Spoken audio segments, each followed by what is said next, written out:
खामला वंदनी देऊ सतनामला जत खामला वंदनी देऊ सतनामला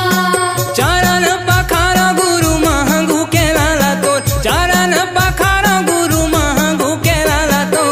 मन में भजो तोरे नावला जत खामला वंदनी देऊ सतनामला जत खामला वंदनी देऊ सतनामला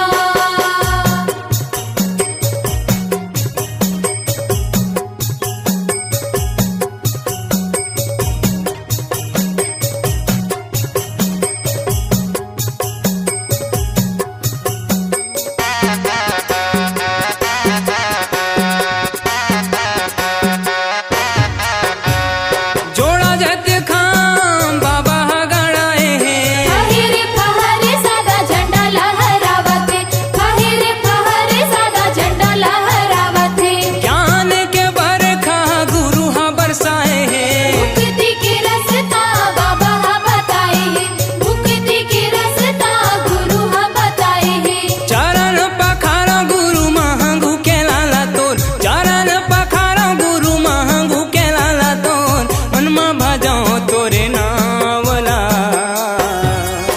जत खामला वंदनी देऊ सतनामला जत खामला वंदनी देऊ सतनामला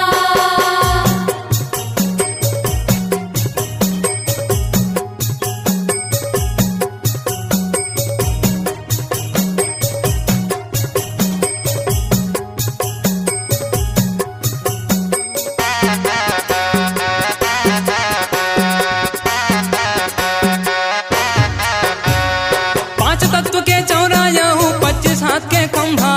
गुरु घासी बाबा की महिमा ही अचंभा बाबा गुरु घासी की महिमा ही अचंभा तने लाता पाके गुरु धुनी ला रमाए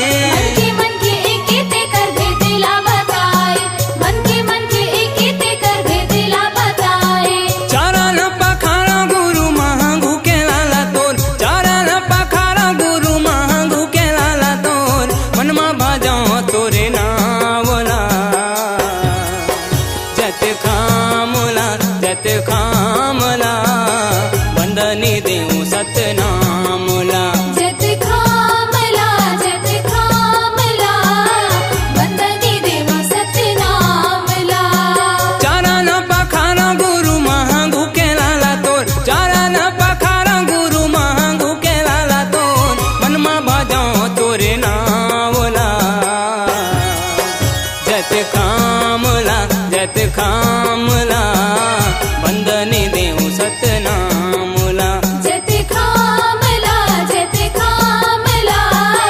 वंदनी देऊ सतनामला वंदनी देऊ सतनामला।